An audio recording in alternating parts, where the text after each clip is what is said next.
Shalom, salam sejahtera di dalam nama Tuhan Yesus Kristus. Tetap bersama saya, Pendeta Binsar Sianipar, BBS. Bapak Ibu sekalian yang saya kasihi di dalam nama Tuhan Yesus Kristus. Kali ini kita akan melihat, ya, tentu dengan membaca ayat-ayat Alkitab, ya, bukan menurut tafsir, ya, bukan menurut dongeng, ya, bukan menurut adat istiadat. Kalau di dunia itu ada sebuah pengadilannya, itu ada istilahnya meja hijau, kan gitu ya, dimana di situ ada hakim, ada jaksa, ada terdakwa dan lain-lain, ya. Nah, nanti, ya, Alkitab mengatakan itu ada tahta putih. Nah, jadi tahta putih itu bukan karangan, ya, bukan karangan manusia, melainkan benar-benar ada, ya. Kita lihat dalam Wahyu 20 ayat 11.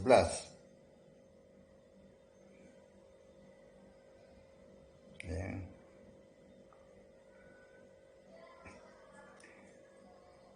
Hukuman yang terakhir, itu perikopnya.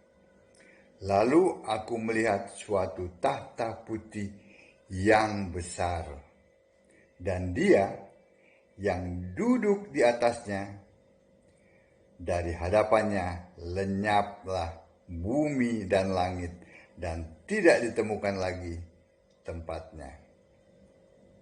Ya. Perhatikan ini, ya, bahwa ini ada hanya satu, ya. Lalu aku melihat suatu tahta putih yang besar, dan Dia, bukan dan mereka, bukan dan Bapa, ya, apalagi dan Tritunggal, tidak.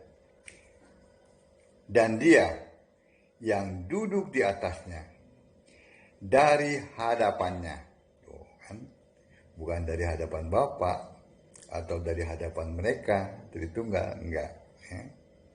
Dan dari hadapannya lenyaplah bumi dan langit, dan tidak ditemukan lagi tempatnya. Ini kalau mengacu pada, ini link, ya, Daniel 7 ayat 9 sampai 10. Saya bacakan cepat, ya. Sementara aku terus melihat tahta-tahta diletakkan, lalu duduklah yang lanjut usianya, ya. Pakaiannya putih seperti salju, dan rambutnya bersih seperti bulu domba. Kursinya dari nyala api, dan roda-rodanya dari api yang berkobar-kobar. Suatu sungai api timbul dan mengalir dari hadapannya.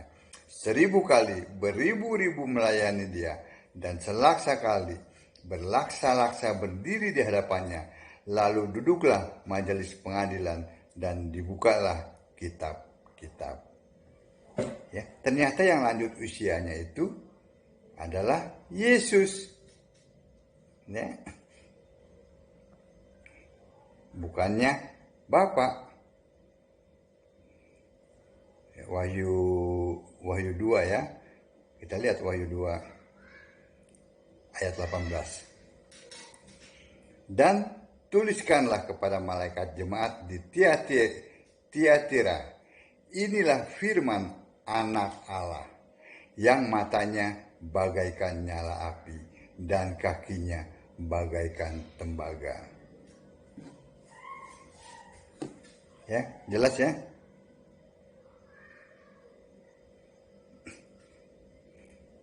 Bahwa yang duduk di tahta sorga itu, yang mengadili, adalah Yesus.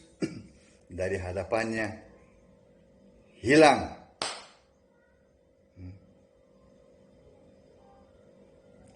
langit dan bumi. pada waktu manusia, dia jadi manusia ya, belum mati di kayu salib, benar dia katakan anak tidak tahu, yang tahu hanya Bapa. Ternyata Bapaknya ternyata yang jadi Allah itu maksudnya adalah Yesus sendiri. Iya kan? Loh iya dong, kalau pada saat dia jadi manusia dia katakan, sayalah yang akan menghakimi, gitu ya. Sayalah yang tahu harinya, maksudnya hari kiamat itu. Ya nggak mungkin, maksudnya nggak mungkin, kan dia jadi manusia saat itu. Nah setelah dia mati, bangkit dan kembali ke surga, nah dialah Allah itu. Tuh dari hadapannya lenyap semuanya. Ya. Wahyu 4 ayat 8.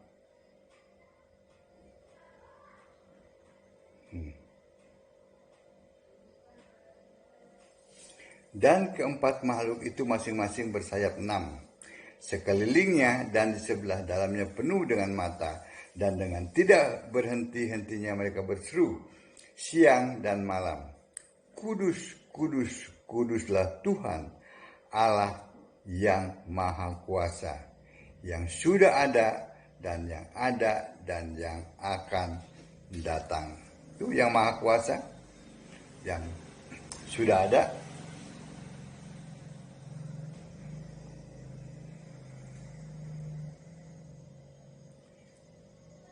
nih kita lihat Wahyu 1 ayat 8. Siapa yang Maha Kuasa? Aku adalah Alfa dan Omega, firman Tuhan Allah, yang ada dan yang sudah ada dan yang akan datang, yang Maha Kuasa. Ini ditulis oleh Lembaga Alkitab Indonesia dengan warna merah. Itu perkataan Yesus. Oh, ternyata Yesus. Ya kan? Yesus yang sudah kembali menjadi roh. Dialah Allah. Ya. Sebab itu tidak akan pernah ya, ada Bapa duduk di tahta sorga. Enggak. Disebut-sebut juga enggak ntar. Nggak ada tuh Bapak di surga. Bapak nggak masuk surga. Nah, bagaimana kalau Bapak nggak masuk surga? Yang nyembah Bapak masuk surga nggak? Ya pasti enggak. Ya. Bahasanya tidak. Nah, gitu kan. Kalau yang disembah aja tidak masuk surga, bagaimana para penyembah Bapak? Bagaimana para penyembah Tritunggal? Ya kan? Lalu Bapak ada di mana? Ya nggak ada. Di Alkitab aja nggak ada. Karena kalian tidak mengerti bahwa Bapa itu adalah kiasan dari Yesus Roh. Pada saat Firman yang adalah Allah itu menjadi manusia.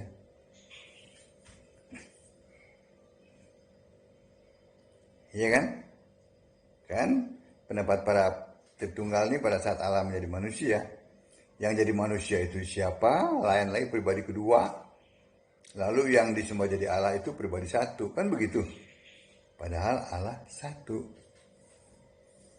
Iya kan? Roma 10 ayat 12. Allah nggak pernah dua, nggak pernah tiga. Allah satu.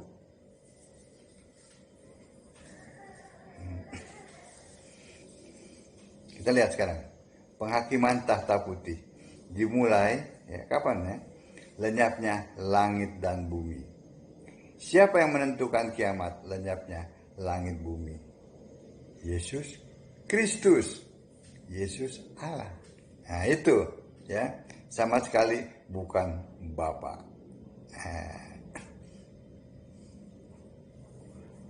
Penghakiman ya, dilakukan seperti yang tertulis di Wahyu 20 ayat 12 sampai 15. Ya. Wahyu 20 ya, ayat 15 ayat 12 sampai 15.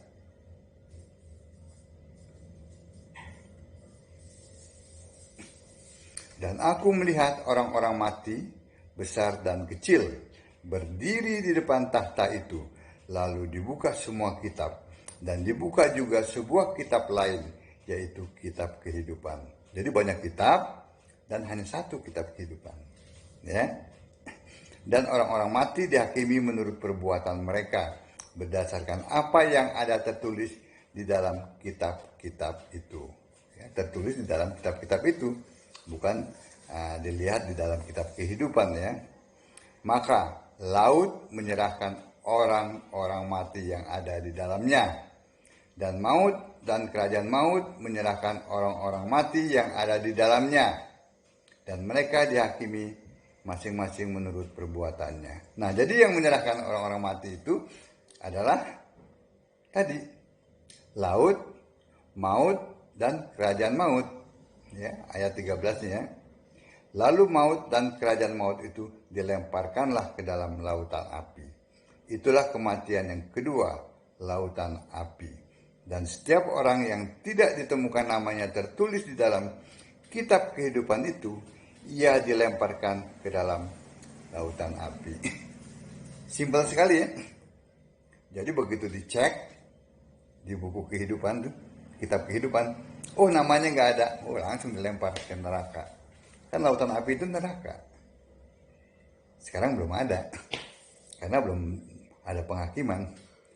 Kalau sudah ada neraka, iblis tuh sudah tidak gentayangan lagi, pasti sudah dikirim ke neraka tempatnya itu.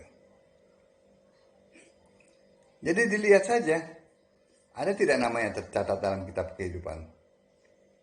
Nggak ada, oh langsung. Jelas kan? Jadi ada tiga tempat ya yang bahasanya ya, bahasa simpelnya ya, yang menyetor orang mati. Ya. Tadi itu laut, maut, dan kerajaan maut. Ya. Lalu yang ketiga, kalau tadi kan menyetor orang mati, ya. Sekarang ada satu tempat yang menyetor orang hidup. Apa itu? Firdaus.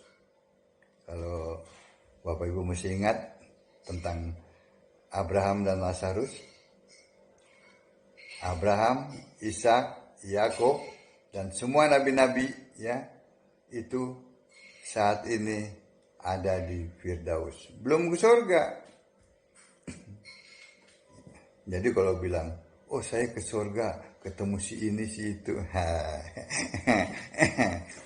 nggak baca Alkitab, senangnya dongeng kayak anak kecil kan. Kalau mau tidur tuh, wah didongengin cerita dongeng gitu kan. Baca Alkitab makanya.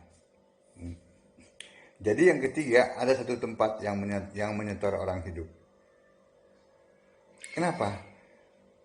Bukankah Allah itu Allahnya orang hidup? Maksudnya orang-orang yang beriman kepada Yesus Kristus itu orang hidup. Makanya dia ditempatkan di Firdaus. Nah, lalu nanti begitu penghakiman masuk surga. Nah, itu ya. Dalam Wahyu 14 ayat 13 ya. Yang ini nggak akan mudeng ini. Orang-orang Tritunggal nggak nyampe, masih pada berkutat di Allah-Allah pribadi, tiga pribadi yang berbeda, tapi satu hakikat, satu Allah. Nah, ini muter-muter situ aja. Nah, pada saat baca kitab Wahyu bingung mereka. Tadi ya, orang-orang yang hidup ya, maksudnya imannya. Ya. Kenapa? Karena mereka, ya, Abraham, Ishak, Yakub, dan semua nabi-nabi itu ya, beriman kepada Yesus Kristus. Ya. Wahyu 14 ayat 13. Dan aku mendengar suara dari sorga berkata, tuliskan, berbahagialah orang-orang mati yang mati dalam Tuhan sejak sekarang ini. Sungguh, kata Roh, supaya mereka boleh beristirahat dari jerih lelah mereka, karena segala perbuatan mereka menyertai mereka. Itu. Jadi ada 3 tempat yang menyetor, ya bahasa saya aja. Orang-orang mati, dan 1 menyetor orang-orang hidup. Yang menyetor orang mati adalah maut, kerajaan maut, dan laut. Yang menyetor orang-orang hidup, ya imannya yang hidup ya, itu adalah Firdaus. Yang keempat, ada banyak kitab-kitab ya, tapi nggak pakai suci. Ya kan tadi gitu, hanya 1 kitab suci ya. Yang dipakai untuk menghakimi orang mati di poin kedua tadi. Ya. Hasilnya semuanya masuk lautan api. Ternyata dihakimi menurut apa yang tertulis di kitab-kitab yang lain itu. Tetapi kalau orang yang mati dalam Kristus, namanya itu tercatat dalam kitab kehidupan. Ya, jadi nggak perlu di ini lagi, langsung dilihat, oh ada ini, oh langsung push. Begitu, ya. Karena orang mati yang dalam Kristus itu tidak dihakimi, tidak, hanya dilihat saja namanya, tercatat tidak dalam kitab kehidupan. Untuk tercatat dalam kitab kehidupan, itu percaya kepada Yesus sebagai satu-satunya Allah yang benar. Allah penuh hikmat, Allah segala masa, sebelum segala abad, sekarang dan sampai selama-lamanya.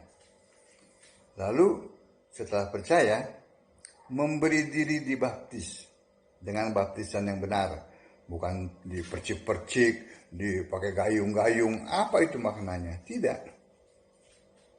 Tetapi harus tenggelam, ya, telentang, tenggelam, lalu cepat-cepat dibangkitkan. Gitu. Dalam nama Yesus Kristus, ya, bukan dalam nama Bapa, Anak, Roh Kudus. Karena masa Allah namanya Anak Bapa, Anak, Roh Kudus? Siapa namamu? Nama Allahmu yang kau sembah? Oh, nama Allah saya Bapa dan Anak dan Roh Kudus. Bapak siapa? Ya mungkin ada Bapak Tarno, Bapak Petrus, Bapak John, atau Bapak apa aja. Terus anak, sama. Allah itu punya nama. Namanya Yesus Kristus. Itu nama Allah yang ada di Alkitab. Ya. Punya 3 Allah tapi nggak punya nama. Belum dikasih nama.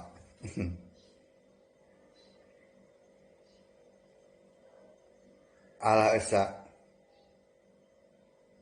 Juru Selamat. Tuhan itu namanya Yesus Kristus. Silakan dibaca di Yudas 1 ayat 25. Jangan ngarang-ngarang bebas.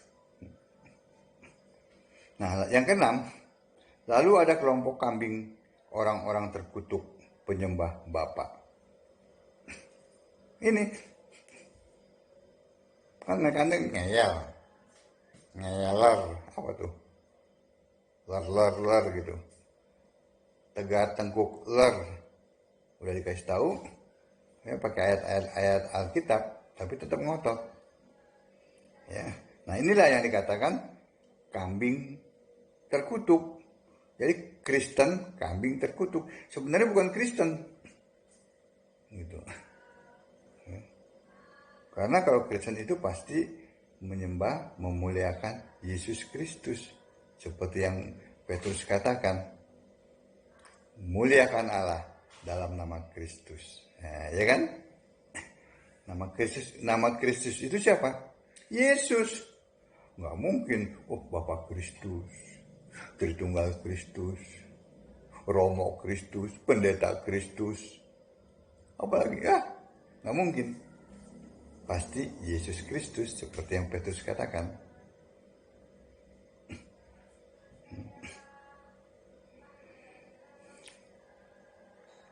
Ya, jadi yang keenam itu, ada kelompok kambing terkutuk.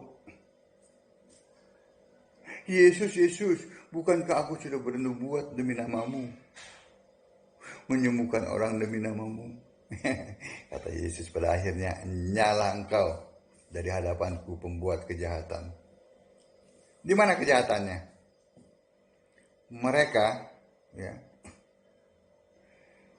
mau ya, dan mengambil mujizat Yesus. Dalam nama Yesus, kuasa iblis hancur, gitu kan? Dalam nama Yesus, penyakit pergi dan tubuh ini sembuh. Giliran terima kasihnya, terima kasih Bapak, terima kasih. Mintanya sama Yesus, pakai kuasa Yesus, nama Yesus, terima kasih kepada Bapak. Situ waras. Waras enggak? Nah, itu kejahatannya di situ. Mau mujizatnya, tetapi menolak Yesus sebagai Allah. Itu kejahatannya, kejahatan yang luar biasa. Makanya kata Yesus, nyala engkau dari hadapanku. Wah, kasihan ya, kasihan. Enggak, saya enggak kasihan. Soalnya apa tadi? Tegar tengkuk, kuker. Ngeyel, ler. Ini ayat-ayat Alkitab. Ya kan? Kalau dibilang kambing terkutuk nggak mau. Tapi mujizatnya Yesus, nama Yesus, wah berebut. Ya kan? Giliran Yesus yang ditolak. Yesus, kau cukup sajalah, kau cukup sebagai Tuhan, kau cukup sebagai putra, kau cukup sebagai anak lah. Atau gini Yesus,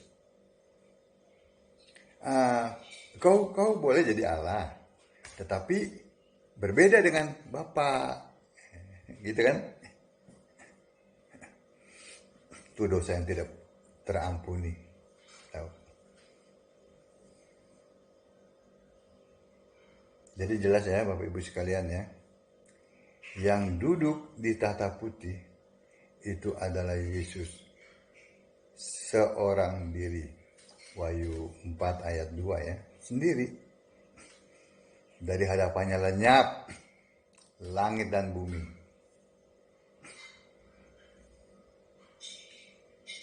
Dan dia membuka semua kitab. Pada saat maut, laut, dan kerajaan maut menyetor orang-orang mati, dan juga Firdaus menyetor orang-orang hidup, iman yang hidup ya, itu hanya dilihat saja. Yang ada di Firdaus semuanya masuk surga. Hanya dilihat di kitab kehidupan, tercatat tidak namanya? Pasti tercatat yang ada di Firdaus. Dan pada saat laut, maut, dan kerajaan maut menyetor orang-orang mati dan dihakimi, jelas dihakimi karena kan nama mereka tidak tercatat dalam kitab kehidupan. Nah, pada saat mereka dihakimi oleh kitab-kitab mereka, tidak ada satupun yang luput. Amin. Jadi Bapak Ibu sekalian, baca Alkitab. Jangan dengar dongeng-dongeng. Jangan dengar menurut adat istiadat. Jangan tafsir. Baca Alkitab.